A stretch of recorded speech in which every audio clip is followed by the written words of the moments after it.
So I've reached a point where, you know, we're accumulating more vehicles than what we're selling or what we're building. So ended up selling the Rambler. We're gonna take it to RCR, and guy's gonna pick it up there. I currently have the GM wagon back there. It's listed for sale on Facebook. I think I put $500 on it because it doesn't have the body mounts. But we're gonna cut down, and we're gonna go for quality, not quantity. We got some W bodies to build. We got some Fords. I'm tired of fucking losing. So we're gonna cut back and we're gonna focus on doing shit the right way. Maybe skipping a derby because the car's not done instead of showing up with half a car.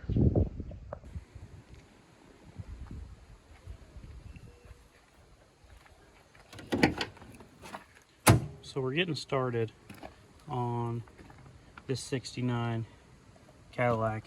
And I just want to say, you know, there's a little spot there for like kids and stuff to put their feet. The Catholic Church has something similar to this, and I thought it was like a foot peg, you know, you put your feet on it. But that's where the Catholics were kneeling on it. Yeah. You live and learn. Okay, so this was by far the hardest seat that I've ever had to take out. I couldn't figure it out, so I gave up and started working on the door. I eventually came back with a Sawzall and sawzalled pretty much the middle of the seat out, found the two bolts that I was missing. Then everything kind of went for me, but it was very frustrating. Last night, this turned into a shit show pretty quickly. I ended up having to use the Sawzall to get the back seat out. The passenger front seat wouldn't move, so I ended up having to stick my hand all the way through to get to the bolts. Now we're fighting the same thing with the driver's seat, and the driver's door won't open. But other than that, the floorboards are looking not horrible compared to the rest of the car. Now you guys know me, I usually just take a hammer and beat the windshield out and then sawzall around it. But I literally got the back window out with the Dremel in probably 2 to 3 minutes. The old silicone and all that was holding it in was old, rusty, crusty, whatever you want to call it. Came out no problem. So I thought I would film doing this. It took me probably like 8 minutes with the Dremel. And one thing you want to remember with these older vehicles before you go hitting it with a hammer, like the glass doesn't always, like at one point in time the glass wasn't like perforated like it is today. Like some cars had straight up glass, and if you went through it, like it would kill you, whereas now it kind of like keeps you in the car for the most part. But yeah, went back and forth between the Dremel and the Sawzall. I ended up saving the rear view mirror because it bolted to the roof. And I thought, you know what? We might be able to bolt that to some derby cars in the future. And that'd be kind of funny to have. You know, we could hang some fuzzy dice or something from it. But yeah, I'm going back and forth here between the Dremel and the Sawzall.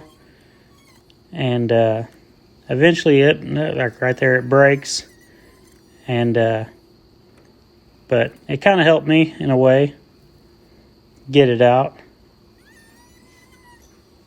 This is still a lot less messier than smashing it with a hammer, but the cool thing is got it out and didn't have to vacuum that much.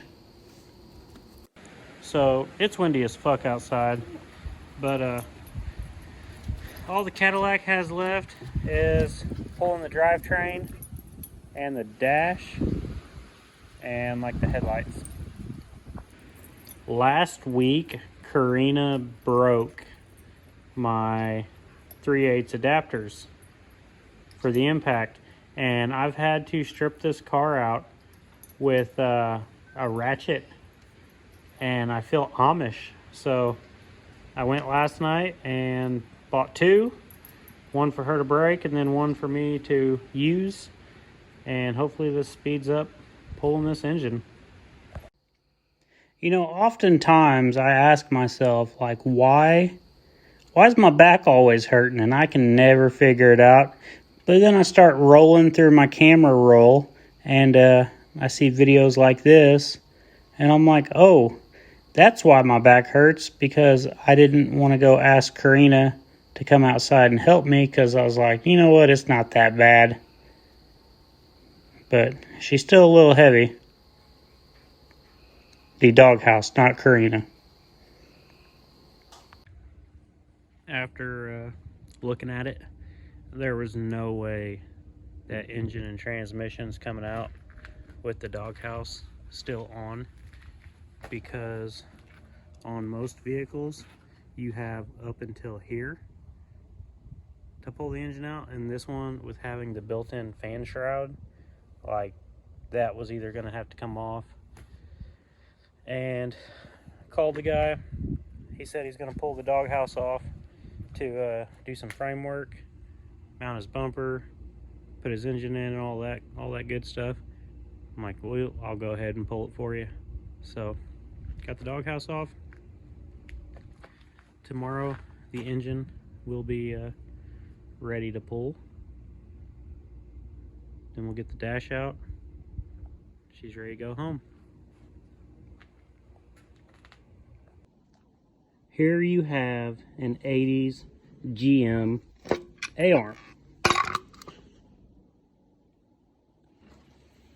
The first time I seen a A-arm like this, I was at Blizzard Bash 2021, and I called my buddies and I said, these guys are mounting A-arms upside down. I didn't know at that time that some of these just come factory looking like that. And there you have it. Stripped out caddy.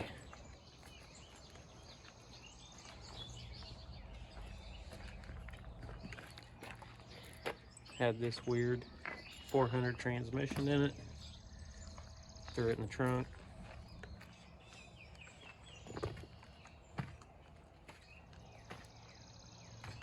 Hit like, hit subscribe, tell your friends, because I think the next one we do is going to be for me.